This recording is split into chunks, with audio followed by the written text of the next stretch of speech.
Saludos amigos, muy buen día a todos.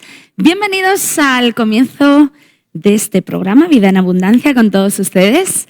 Así es que estamos aquí, pues yo, Raquel, y tú, Samuel. Sí. Pero muy bienvenidos a todos, es un privilegio y es un placer poder compartir con todos vosotros, amigos, hermanos, familia que a lo mejor nos estará viendo en este día. Así es que estamos felices de poder compartir con vosotros pues lo que hacemos en este programa, que creo que es lo mejor que podemos hacer, hablar de la palabra del Señor y edificarnos los unos a los otros, como dice la Biblia, pues con lo mejor que tenemos en este tiempo, que es la palabra de Dios. Así es que te dejo que saludes, que repitas lo que acabo de decir. Pero no es solo lo mejor que tenemos en este tiempo, sino en todos los tiempos, lo mejor siempre es la palabra pero es que como yo soy de este tiempo, claro, tú eres sabes de este tiempo. Que yo no nací en el siglo pasado, pero que si se levanta Spurgeon, por ejemplo, o Moody, pues también diría lo mismo que digo yo. Pero yo como estoy en esta época nuestra, que por más que te distancien de mí, te puedo meter caña si quiero, ¿vale? O sea, sí que tenemos distanciamiento. Me noto un poco separado hoy de ti, ¿no? Pues fíjate que yo me siento como que tan libre. Sí, ¿no? Mira, me puedo exponer libremente, ¿sabes? Sin que yo corra ningún riesgo, eso es lo importante. No, sin un riesgo a mi lado siempre vas a correr, o sea, y esto está cerca Por todavía. Cierto, quiero saludar a toda la querida audiencia. Ya lo he hecho yo, pero bueno, hazlo tú también. Me gusta hacerlo también, ¿no? Vale, perfecto. Saludos a todos, espero que estén bendecidos y bueno, aquí estamos para compartir una palabra un día más y intentar hablar de algo que pueda ser de edificación para todos aquellos que nos ven o nos escuchan, ¿no? Así que hoy quiero hablar de un tema interesante, Raquel. ¿Ah, sí? Y si quieres nos metemos ya en materia. Vaya. Pero o sea que te quieres meter en materia sí. Para que yo no me meta contigo en materia también. Mira, quiero hablar de una de las cosas que más dañan la iglesia de hoy. ¿Ah, sí? ¿Vale? Entonces, hay algo que es lo que más está dañando. O sea que vas a meter el dedo en la llaga y me quieres hacer partícipe de ello. No exactamente. Tampoco voy a meter el dedo en la llaga, pero sí que creo que la verdad nos hace libres, ¿no? Y cuando... Hombre, depende de cómo sea dicha. Sí. La verdad te hace libre o te atrapa. Sí. Porque como te ofenda... Ese es el problema, que no. Pero no vamos a ofender. Hoy nuestro propósito es hacer libre a la gente y no ofender a nadie. Y bueno, pedimos perdón. Empezamos pidiendo perdón. Mi experiencia es que con el tiempo hemos aprendido cosas y me he dado cuenta que había cosas que yo no sabía y cuando las descubrí, dije, wow, yo no sabía que estaba haciendo este tipo de cosas, ahora no las voy a hacer más, ¿no? O sea que es algo que la iglesia hace, practica o piensa. Sí, no toda la iglesia. Sin ser conscientes de ello, pero que no está bien. Sí, efectivamente. Vale. Y es algo que llamamos, o que yo lo he denominado esquizofrenia espiritual. Vamos a hablar de lo que es la esquizofrenia espiritual. Ahora, para poder entender lo que es la esquizofrenia espiritual, hay que ir al significado de lo que es una esquizofrenia, ¿de acuerdo? Sí, por favor. ¿Vale? Entonces, ¿qué es una esquizofrenia? Es un trastorno mental grave por el cual las personas interpretan mal o interpretan la realidad de manera normal. Lo vuelvo a repetir, ¿vale? Es un trastorno mental grave por el cual las personas interpretan la realidad de manera anormal, ¿vale? Entonces, esto es la esquizofrenia espiritual. Claro, o sea, que ellos interpretan la realidad de una manera totalmente distorsionada. Distorsionada, o sea... ¿Vale? Y ven cosas que no existen y ven situaciones que no han pasado, pero ellos las viven como si hubieran pasado, etcétera, etcétera. Eso es la esquizofrenia. Ahora, voy a traducirlo de manera espiritual, ¿de acuerdo? Vale. Entonces, si esto es la esquizofrenia espiritual es un trastorno mental grave por la cual las personas interpretan el evangelio de manera normal. Pues sí, tienes razón, hay mucho esquizofrénico en las ¿vale? iglesias. Entonces, cuando interpretamos, claro, eso es esquizofrenia. ¡Oh, Dios mío! Más que meterme en cosas personales hay mucho esquizofrénico en las iglesias. Si yo interpreto el evangelio de manera anormal, el evangelio es realidad, es vida, es verdad.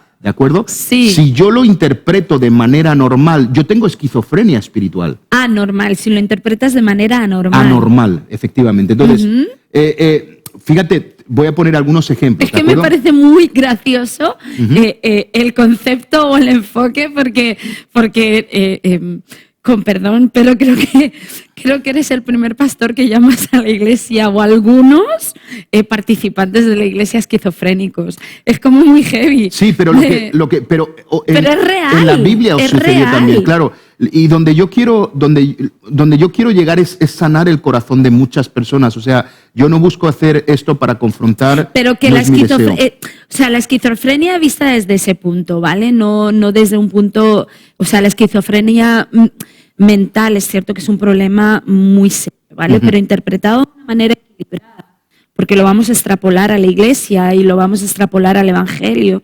Es cierto que hasta en las relaciones familiares, en las relaciones de pareja, entre hermanos, incluso en la coinonía dentro de los hermanos de la iglesia, es cierto que malinterpretamos muchas realidades, malinterpretamos muchos conceptos que nos llevan a la ofensa, nos llevan a la división y nos llevan a cosas que uno dice, pero ¿de dónde de repente salió este problema? ¿De dónde salió esta división? ¿De dónde salió esta circunstancia si nunca estuvo en el plan o nunca estuvo en mi conversación o en mi relación que esto llegara a eso? Y es cierto que, bueno, tiene como esa palabra que para mí hoy me parece graciosa. Esquizofrenia espiritual. Ey, no te comportes como un esquizofrénico, claro, ¿no? Entonces repetimos esto, la esquizofrenia espiritual es un trastorno espiritual grave por la cual las personas interpretan el evangelio de manera normal. Voy a poner un ejemplo. Muchos todavía piensan que Dios da enfermedades, que Dios promueve la ruina o que produce tragedias a aquellos que están apartados del evangelio, ¿vale? Sí, a eso le llamamos llevar nuestra cruz. Claro, por ejemplo, no, pero... Sí, hay mucha gente que cuando viene una enfermedad, ay, es que es mi cruz, me la ha enviado Dios y es la cruz. Efectivamente, que entonces, y no es así, ¿de acuerdo? Es el fruto de un camino de oscuridad, pero Dios no envía la enfermedad, Dios no envía la tragedia y Dios no hace nada de eso, ¿de acuerdo? Entonces, pero seguimos pensando que es Dios que lo provoca, no es verdad, tú mismo lo haces. Esto es muy sencillo, si yo camino por una calle ancha, iluminada, donde hay más gente, no me va a pasar nada. Pero si yo me meto en un callejón pequeño, en un barrio de estos raros, que está oscuro y está lleno de ladrones, me va a pasar algo. Entonces, la vida espiritual es esa. Entonces, cuando yo decido apartarme del camino de la luz y me meto en la oscuridad y me meto en callejones donde hay demonios esperándome, algo me va a pasar. Pero yo no puedo decir que fue Dios el que lo hizo, ¿vale? Entonces, es un ejemplo, ¿no? Bueno, también es verdad que en la vida el enemigo existe para algo y existe para tentarnos e incluso aunque estés en esa senda ancha y todo eso, pues van a haber pruebas. Pero sí es cierto que una diferencia que hay entre la prueba y el haberte metido tú en un problema es que la prueba tiene su salida y el problema tiene su consecuencia. Claro. Entonces, ¿cuál es la diferencia tal vez entre estoy siendo probado o me he metido en un problema? Es que la Biblia dice que con la prueba está la salida y con el problema lo que está es la consecuencia. Claro, ese es Entonces, hay que notar, porque a lo mejor muchos nos están oyendo y nos están diciendo, ya, pero yo oro, busco al Señor, voy a la iglesia, sirvo al Señor, intento no pecar, y ahora estoy pasando un mal momento. Bueno, existe la palabra prueba, pero tranquilo, está la salida. Y fíjate que las soluciones son diferentes. Cuando uno está pasando una prueba, tiene que poner su confianza en el Señor. Claro. Cuando uno está pasando un problema o una consecuencia, tiene que arrepentirse. Claro. O sea, y a veces nos arrepentimos con las pruebas, ¿de acuerdo? Y confiamos con los problemas. Bueno, esquizofrenia, ¿no? Claro, es eso, ¿vale? Entonces, una de las cosas que más frenan a la iglesia de hoy es mezclar la gracia con la ley, ¿de acuerdo? Oh, sí. Estamos mezclando, hay muchas iglesias donde hay un radicalismo con el tema de la ley impresionante, ¿de acuerdo? Y se está mezclando la gracia y la ley. Fíjate que vamos a ir a un pasaje muy conocido, pero la iglesia de Galacia batallaba con esto. Y el apóstol Pablo no lo tomaba en broma, ¿de acuerdo? De hecho, la forma de escribir la epístola a los Gálatas es muy fuerte. Sí. Si leemos Gálatas capítulo 3, versículo 1, les dice así, oh Gálatas Insensatos. La Nueva Traducción Viviente, Raquel, dice, oh Gálatas tontos. ¿Vale? Así se lo dice. Eso dice la Nueva Traducción Viviente. Insensatos en Reina Valera, tontos en la Nueva Traducción Viviente. Es un sinónimo, ¿eh? Claro. Luego había otra iglesia, ¿de acuerdo? Estaba la iglesia de Galacia, a la cual el apóstol Pablo se enfada con ellos y le dice, sois tontos, ¿de acuerdo? Sois insensatos, ¿de acuerdo? Y luego hay otra iglesia que era un desastre, que estaba llena de pecado, que estaba llena de peleas, de celos, que algunos, escúchame bien, históricamente iban con prostitutas, ¿de acuerdo? Que los creyentes se demandaban entre ellos mismos en los tribunales, que usaban mal los dones del Espíritu Santo, pero fíjate cómo se dirige a ellos Pablo, ¿de acuerdo? Y es la iglesia de Corinto, ¿de acuerdo? Vale. Y esto es... O sea, bueno, también es que en la ciudad en la que vivían y el tipo de idiosincrasia y de cosmovisión que tenía Corinto, pues era como para vivir así. Claro, pero tienes la iglesia de Galacia y la iglesia de Corinto. ¿Qué Corinto? ¿Vale? Los de Corinto eran tela marinera, pero es que los Gálatas era gente que estaba mezclando la ley con la gracia. Y es interesante que fíjate cómo Pablo le hablas. Fíjate que Pablo no les dice tontos e insensatos a pesar de todo lo que estaban haciendo, pero los afirma y les dice, vais a ser transformados hasta que os encontréis con Cristo, ¿vale? Y quiero leerlo, es 1 Corintios capítulo 1, versículos 2 y 3, dice así, a la iglesia de Dios que está en Corinto... Ay, qué gracioso, la iglesia de Dios. Claro, eran Yo me encuentro con una iglesia así en esta época. Eran unos salvajes pecadores los que habían ahí en Corinto. Y claro, yo no estoy motivando a esto a vivir de cualquier manera. No. Pero quiero que entiendan el corazón del Señor. Fíjate cómo dice, a la iglesia de Dios que está en Corinto, a los santificados en Cristo Jesús, y se estaban demandando en los tribunales y algunos iban con prostitutas. Fíjate cómo habla. Dice, llamados a ser santos con todos los que en cualquier lugar invocan el nombre de nuestro Señor Jesucristo, Señor de ellos y nuestro, gracia y paz a vosotros, de Dios nuestro Padre y del Señor Jesucristo. ¡Qué locura! Sí, no, pero quien escribe esto es Pablo, el mismo que dijo que llamásemos las cosas que no son, como si fuesen. Yo creo que el pobre estaba hablando proféticamente, creo que estaba peleando tanto con Corinto que dijo, les voy a llamar santificados, a ver si dejan de pecar ya. Pero bueno, me parece muy interesante el asunto ¿no? Es curioso que Gálatas... se suponía que era una iglesia madura, se supone que era una iglesia que... Habían dones, se movía el que espíritu. caminaban en los dones del Espíritu, etcétera, etcétera. Y es cierto que la reprimenda que Pablo les da es una reprimenda un poco seria, porque le dice, Gálatas insensatos, habiendo empezado en el Espíritu, termináis en la carne. O sea, la reprimenda, la verdad, es no es muy apetecible. Y se suponía que era una iglesia pues que el tema del pecado lo tenían más o menos superado, por decirlo de alguna manera, porque ya funcionaban en los dones y era una iglesia que era una iglesia madura. Totalmente. Y tenían una relación con el Espíritu Santo. Mientras que a la iglesia de Corinto había que ir dando cachetazos a la gente y dice, nene, no hagas eso. ¿Me entiendes? Como los chicos. Como los niños chiquitos. Pequeños, ¿vale? Ahora, quiero dar algunos principios que creo que son muy importantes. Número 1. La mala doctrina es peor que la mala conducta. Esto es lo que nos está enseñando Pablo. Ay, yo creo que sí. ¿Vale? Gálatas tenía... No hay nada peor que te maleduquen. No hay nada peor que te digan que algo que te tergiverse en la educación.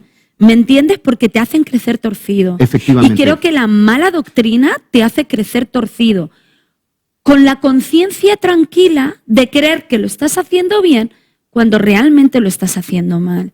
Y eso es malo. Totalmente. O sea, es más, ¿cuánta gente no está metida en falsas religiones y sectas creyéndose que se van a ir al cielo y se van a encontrar con un infierno? Totalmente. O sea, imagínate el tema. Creo que es mucho más peligroso el vivir mal adoctrinado porque tú estás tranquilo. Como a ti te han mal enseñado, pero tu conciencia al estar tranquila... Tú no tienes necesidad de arrepentimiento, tú no tienes necesidad de cambio, Mientras que una mala conducta, tu conciencia no la deja tranquila, con lo cual en algún momento tú te vas a sentir en la necesidad de cambiar. Por eso creo que es mucho más peligroso. Entonces, este es el primer principio y quiero que ahí estás en casa, si tomas nota, lo escribas. La mala doctrina es peor que la mala conducta, Sí. ¿de acuerdo? Fíjate el contraste de la iglesia de Corinto y de Galacia, ¿de acuerdo? Pablo estaba más molesto con los Gálatas que con los de Corinto, porque la mala doctrina es peor que la mala conducta. El problema que había en Corinto era mala conducta. El problema que había en Gálatas o en Galacia era mala doctrina, ¿de acuerdo? Para Dios es peor enseñar y vivir en la mentira que tener conductas pecaminosas. Claro, pero es por lo que creo que es por lo que he comentado al principio. Gálatas tenía una conciencia muy tranquila. ¿Vale? Oh, qué buenos que somos, qué santos que somos. Lo estamos haciendo todo de manera pésima, pero nuestra conciencia está tan tranquila de lo buenos que somos que no hay cambio. Mientras que Corinto era una iglesia que había pecado y que lo estaban haciendo todo mal, pero sí se les podía cambiar, sí se les podía enseñar. Una persona mal adoctrinada, ¿vale? Es dificilísimo Totalmente. volverla a enseñar. Porque es derribar todo un edificio para volverlo a construir. Es mientras muy que difícil, mientras muy que difícil. Corinto estaba en el proceso de construcción. Totalmente. Fíjate que Pablo sabía que la gracia podía terminar con la mala conducta de los corintos, ¿de acuerdo? A través de la gracia, ¿de acuerdo? Porque esa misma gracia los iba a enamorar de Jesús. Claro. Pero fíjate lo que dice de los Gálatas, el capítulo 3 de Gálatas, versículo 3 dice, tan necios sois, habiendo comenzado por el Espíritu, ahora vais a acabar con la carne. Fíjate, Raquel, los Gálatas se estaban alejando de la gracia por causa de personas que tenían esquizofrenia espiritual y pervertían el evangelio con la ley. Sí. ¿Vale? Entonces, por eso Pablo estaba indignado en el Espíritu. Lo que pasa es que lo leemos en la Biblia y no lo escuchamos. Pero oh Gálatas insensatos, era un grito de angustia, un grito del Espíritu, ¿de acuerdo? Y desde luego debemos indignarnos con este tipo de cosas. Sí, yo creo que el hartazgo de Claro. Pablo ya era... ¿De acuerdo? Entonces, esto me trae un principio muy importante, y es que la gracia es la solución a la mala conducta, no la ley. Exacto. Ese es el gran problema. Pensamos que cuanto más ley tengamos, la gente mejorará, pero no, es la gracia de Dios que limpia a la gente. ¿De acuerdo? Y voy a poner un ejemplo, ¿de acuerdo? Imagina que tienes un montón de ropa sucia en el comedor y cada día ese montón se hace más grande. El olor cada vez es peor y según pasan los días. Si no tienes lavadora, esto es un gran problema. Pero si tienes una lavadora, hay esperanza. Si destruyes o vendes la lavadora, tienes un problema. La ropa sucia es la mala conducta y la lavadora es la gracia. Siempre que tengas la gracia, tarde o temprano, la mala conducta, el mal olor, desaparecerá. Mientras haya gracia en la iglesia, mientras haya gracia en la familia, que este es otro gran problema. O sea, metemos el legalismo en casa y destruimos a nuestros hijos. Ay, sí. Y no los cubrimos. De hecho, es interesante cuántas veces... Pero fíjate que creo que los padres que viven de esa manera exigen a los hijos lo que ni ellos pueden cumplir. Pero si es que lo vemos, Raquel, en lo siguiente. Mira, ¿cuántas veces unos padres han tenido más gracia por el hijo del vecino que por los suyos propios? Sí, y por el jovencito de la iglesia. Claro. Pero es por ese concepto de perfección inexistente que tenemos. Exigimos que los nuestros sean inmaculados, impolutos e intachables. ¿Por qué? Porque es que entonces están hablando de nosotros, ¿no? Que nuestros hijos sean perfectos está hablando de que nosotros como padres somos perfectísimos. Y es ridículo. Sí. O sea, nunca habrá un padre perfecto, en consecuencia nunca puede haber un hijo perfecto. Mira, la mayor parte de jóvenes que son destruidos en la iglesia son destruidos en iglesias que los acusan constantemente y los señalan con el dedo. O en las casas, en Cuando los hogares. yo me recuerdo que yo cogí a mi hijo en una edad cuando iba a pasar a la adolescencia y me lo llevé a cazar el búfalo, ¿de acuerdo? Y bueno, eso es como nosotros lo llamamos lo llamamos en así, casa. pero creo que todo padre debería sacar a su hijo y llevarlo a solas con él, y yo me lo llevé una semana, fuimos a una casa de madera en un lugar precioso y estuvimos conviviendo juntos y hablamos de muchas cosas. Yo le enseñé a mi hijo lo que iba a ser la masturbación, lo que iban a ser las drogas, los porros, todo lo que ellos iban a enfrentar en el instituto. Sí, es que nada está inventando, o sea, no están inventando Entonces, nada nuevo. antes que se lo enseñaran ellos, se lo iba a enseñar yo. Claro. Y me recuerdo que en ese día que le enseñé todo eso, él estaba con la boca abierta. Le enseñó a no hacerlo, no le enseñó cómo se hace. Yo le mucha enseñé, pero fíjate, Raquel, yo le enseñé lo que él se iba a encontrar. Claro. Para que se lo enseñe el mundo, se lo enseño yo, ¿vale? Pero lo segundo que hice, le dije, quizá en algún momento puedas caer en algunas cosas de estas. Yo les enseñé a no caer en ellas, pero si cayeras, le dije, hay un lugar que se llama el trono de la gracia de Dios. Digo, no se te ocurra olvidarte jamás de ese lugar y correr como loco, echarte a los pies de la cruz y decir, Señor, perdóname. Ah, pues le enseñaste bien. Claro. No, ¿sabes por qué le enseñaste bien? Porque en una ocasión, ¿te acuerdas que tu hijo nos confesó que había caído en algo? Sí. ¿Vale? Y él sabe la madre que tiene. Que su madre, de haber estado en esa época, hubiera sido Moisesa. Yo hubiera escrito las 20 leyes. Pero en vez de 10, hubiera escrito 20 leyes. Pero tú estabas bajo una iglesia de una doctrina legalista extrema. Sí. Pero, que hizo que muchos jóvenes se perdieran. Sí, pero yo recuerdo que cuando él vino, creo que tenía más problema en contármelo a mí que en contártelo a ti, porque tú ya le habías dicho eso. Pero recuerdo que él venía sudando, súper temeroso. Él sabe que es como madre. He cambiado, pero soy...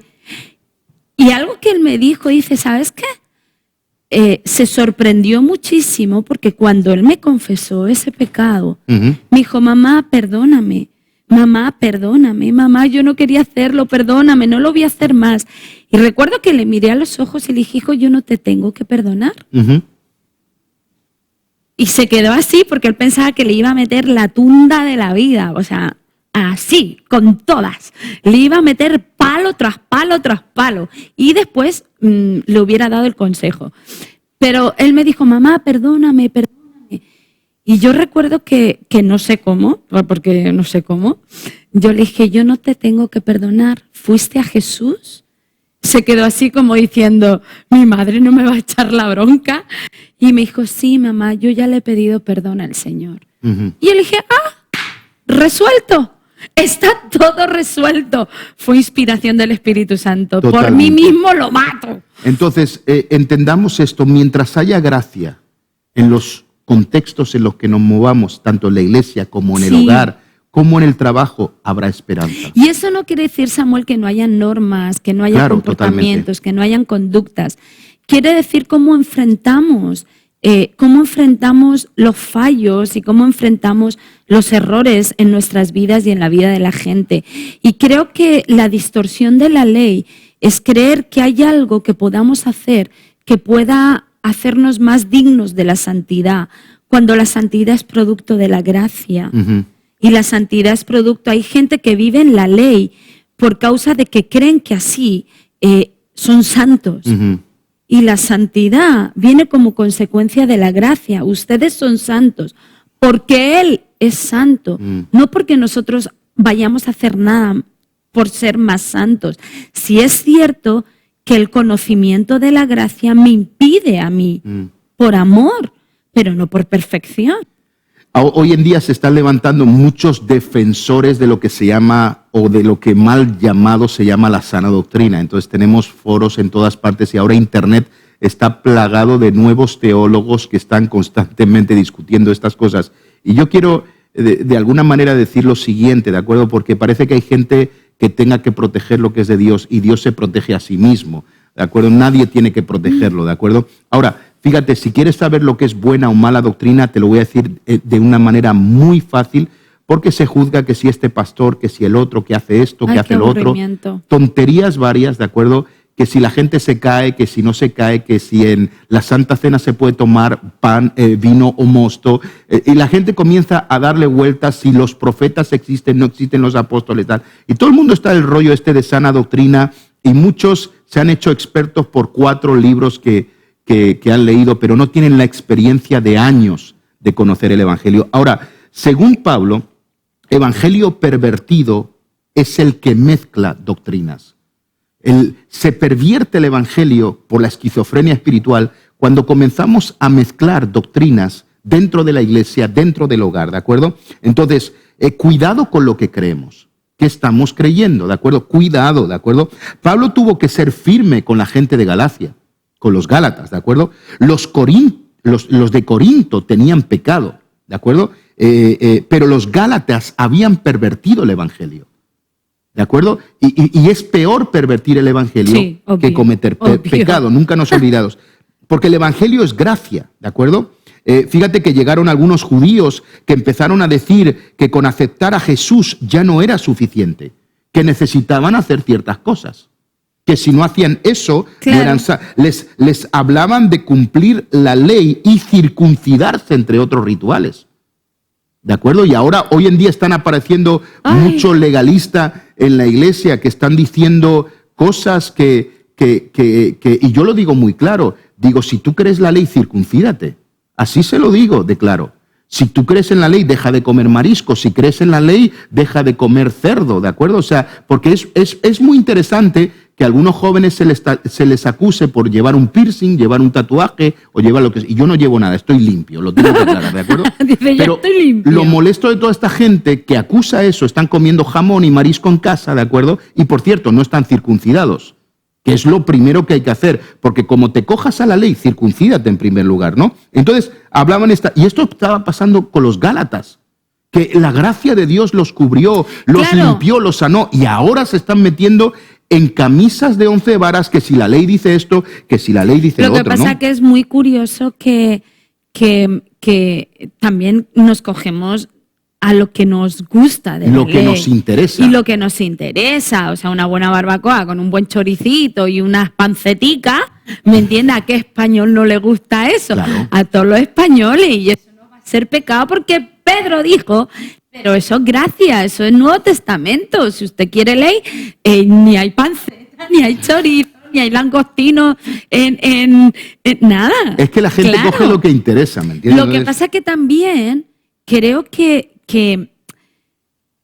si pudiéramos entonces vivir bajo la ley, yo siempre hago la misma pregunta. Entonces, ¿para qué quiero a Cristo? Claro, ese es el tema. O sea, si yo con mis actos puedo ser santa, ¿vale? Si yo con lo que haga y cada día ir avanzando en hacer cosas buenas, que hay que hacerlas, obviamente. Yo puedo llegar a la santidad. ¿Para qué quiero a Cristo? ¿Y para qué quiero la cruz de Cristo? ¿Y para qué necesito la sangre de Cristo? Me parece una esquizofrenia espiritual. Creo que es una incoherencia. Yo necesito la sangre de Jesús. Yo necesito el sacrificio de Cristo para mi salvación y para mi santidad. Y eso no quita que yo no tenga frutos de arrepentimiento, que son los que habla la Biblia, que son los que me llevan a no volver a cometer esos pecados, a no volver a cometer esas maldades y a vivir cada vez de una manera más buena persona, buena cristiana. Pero si mi reflejo no es la cruz y es las cosas que yo puedo hacer que son ley, ¿para qué vino Cristo? ¿Sabes para qué es necesaria la ley? Porque la Biblia lo dice claramente. Para provocarme a mí a creer que necesito urgentemente un Salvador. Claro, es que yo creo que la ley fue escrita precisamente para llevarme a Cristo. Creo que son 629 leyes, no podemos con ellas. O sea, no fue para levantarme en arrogancia y creerme que ahora, si cumplo a veces... No, fue para darme cuenta que, rayos, corriendo necesito a Jesús. Fíjate, según la ley, yo no podría tener la barba de punta. ¿Vale? Ay, porque en la ley está prohibido que un hombre lleve la barba de punta. ¿Con quién me he casado yo, ¿De acuerdo? Señor? Pero yo la llevo de punta porque parezco más flaco. Entonces, esa es la realidad. No es nada más. No estoy queriendo ir contra la ley ni nada de eso. Pero ¿sabes qué? Cada vez que me miro en el espejo cada mañana y veo que tengo la barba de punta y que en la ley antigua decía que no se podía tener la barba de punta, ¿de acuerdo? Eso ha miro sido muy bueno, y digo, Samuel. Señor, gracias porque tengo un Salvador. Aleluya, ¿vale? Ahora, fíjate, Raquel, que Pablo está indignado hasta el punto que en otros escritos llaman a esta gente que mezcla doctrinas, gente que invalida el sacrificio de Cristo o gente que se cae de la gracia. ¿De acuerdo? Entonces esto es importante. Y fíjate que la gracia es anulada cada vez que intentamos merecer la salvación por nuestro propio esfuerzo. Lo vuelvo a repetir porque esto es poderoso. La gracia es anulada cada vez que intentamos merecer la salvación por nuestro propio esfuerzo. No hay más que hablar sobre ese tema. Anulamos la gracia de Dios intentando merecer la salvación. Escucha, ni el más santo de los que nos están viendo hoy por televisión merece la salvación. Ninguno de nosotros, ni yo la merezco, ninguno. Pero ¿sabes qué? Él murió en la cruz del Calvario y me regaló por su gracia este regalo tan hermoso que es la salvación, ¿no? Entonces, Dios no te bendice por la ley, sino por la gracia que Jesús nos dio. Claro. ¿De acuerdo? ¿Qué es la gracia? La gracia es el favor de Dios no merecido que no puede ganarse.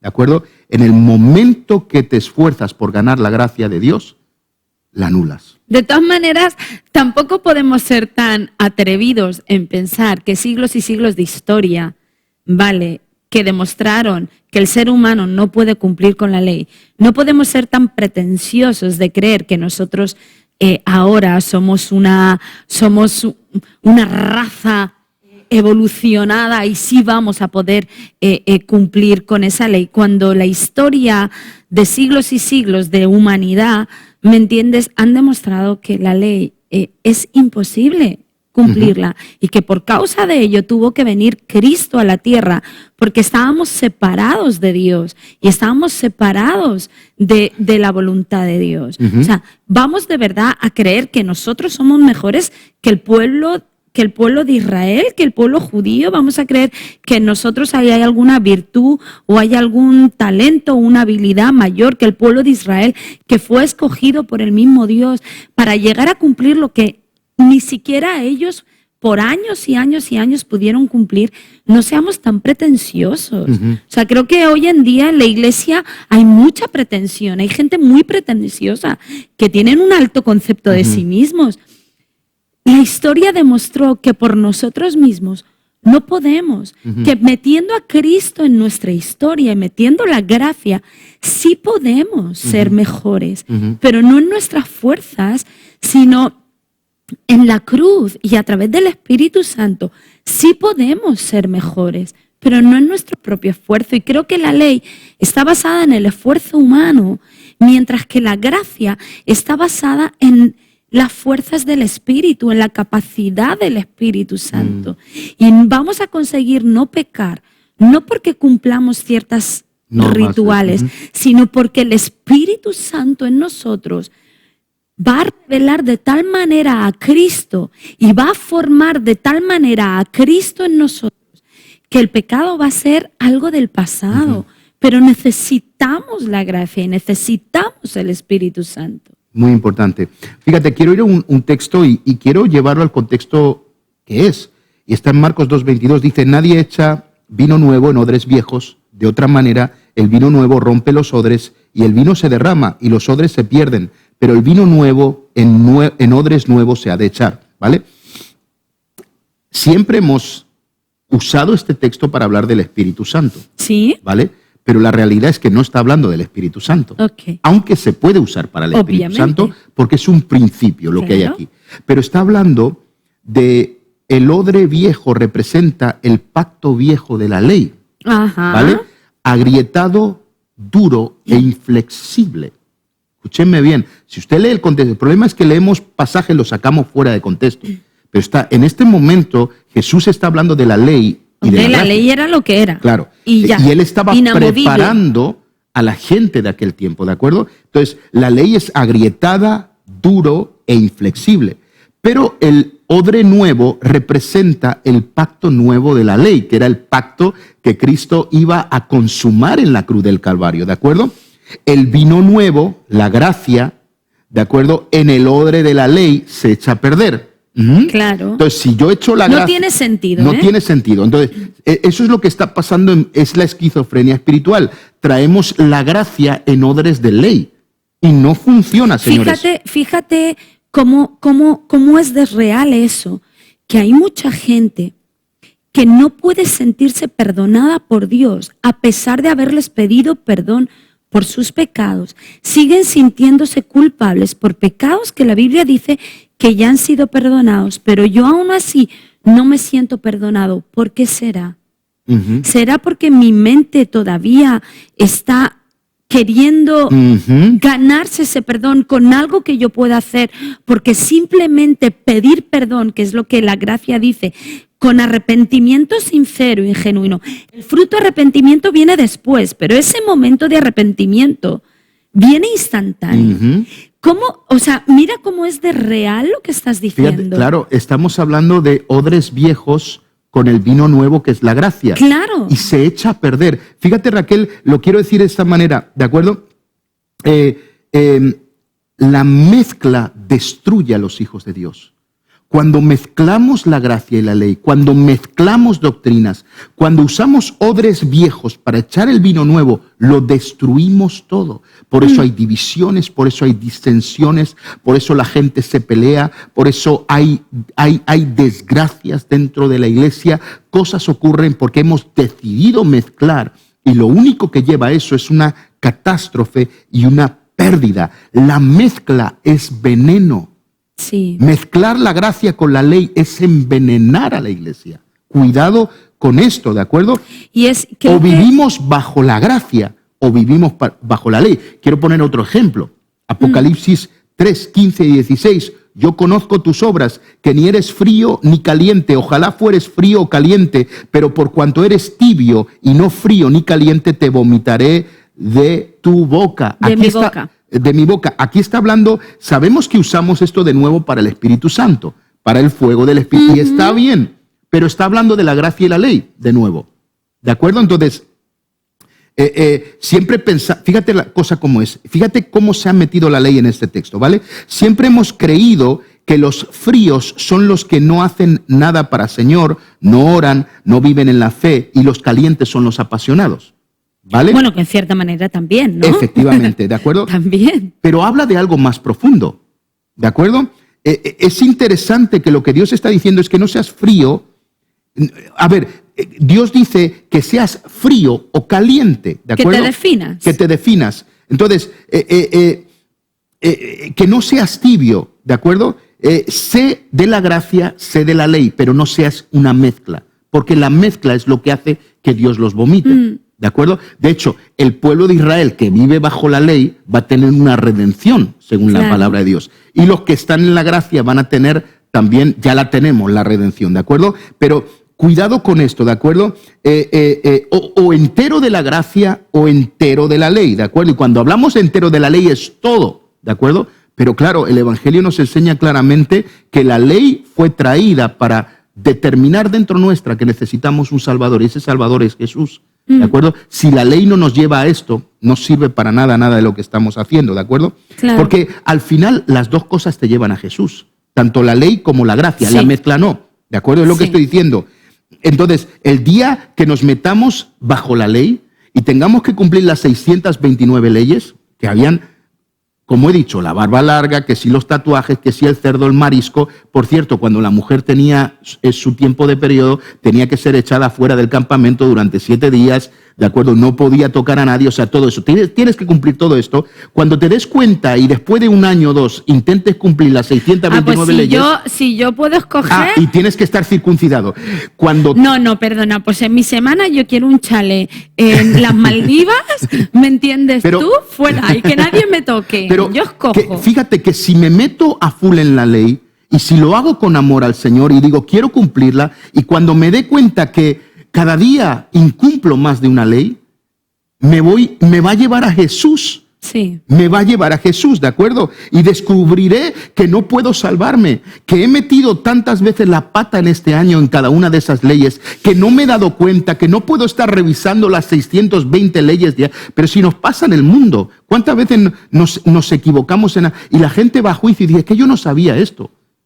Porque no conocemos, y cada día hay más leyes, y más leyes, y mete leyes, y mete leyes. La gente no sabe las leyes. Pero y vivir bajo la ley nos tiene que llevar a Jesús, nos tiene que llevar a descubrir, hey, yo no puedo con esto. Yo no puedo. El otro día comí cerdo. El otro día me comí una gamba sin querer en una pequeña paella. Habla de un montón de cosas. No solamente habla de lo externo, habla del pensamiento, habla de lo que hablas, habla de tu vestimenta. O sea, habla de todo. Y es cierto que pues sería muy complicado. La ley nos tiene que llevar a entender que sin un Salvador nada podemos hacer. Y ese Salvador es Jesús.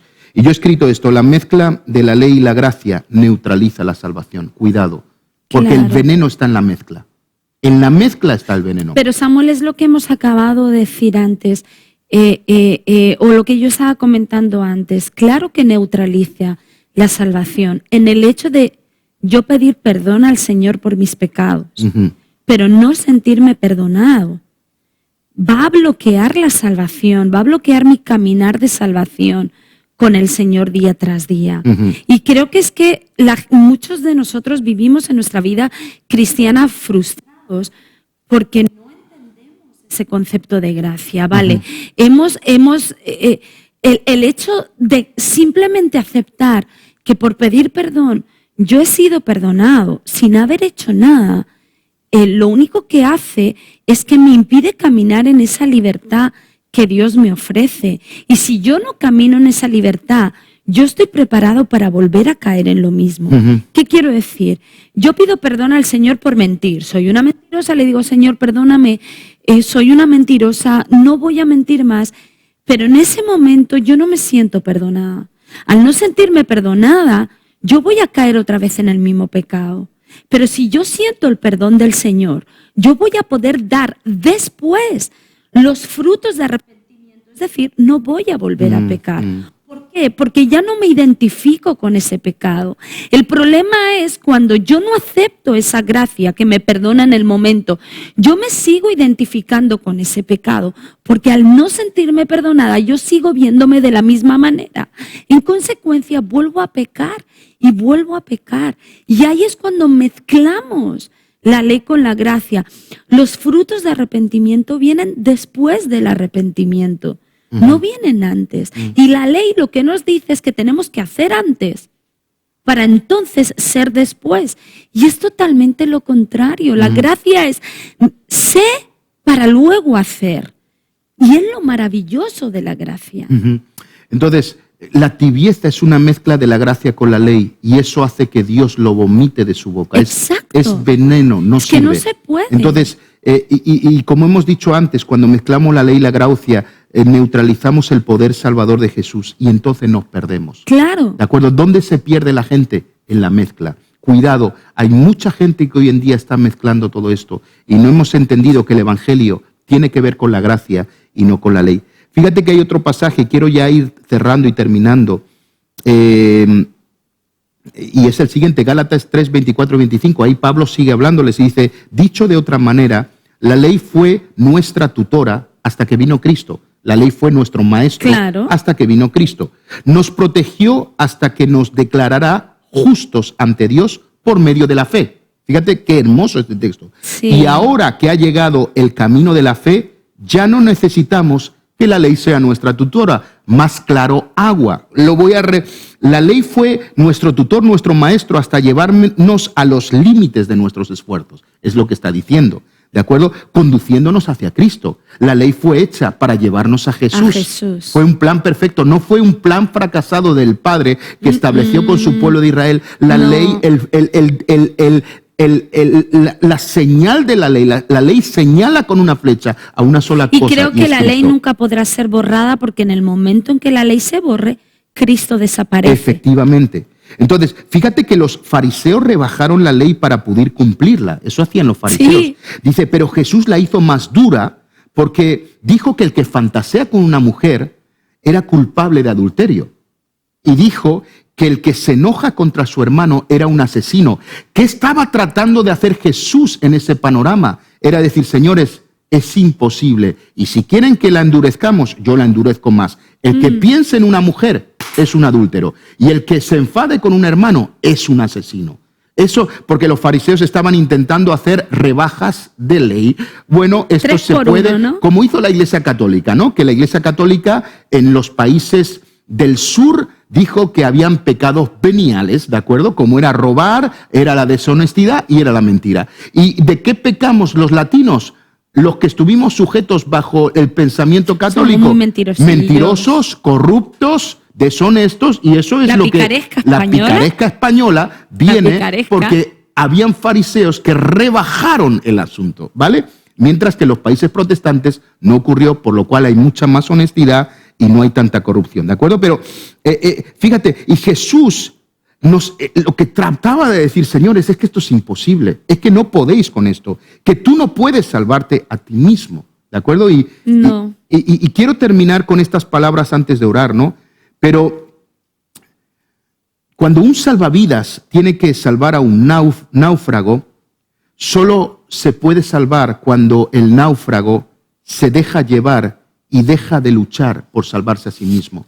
Si Entonces, no se hunden los dos. Cuando hay alguien que está en alta mar, con grandes olas, ahogándose, ¿de acuerdo? Luchando por salvarse de sí mismo, se le dice, en el momento que cojas el salvavidas, quédate quieto.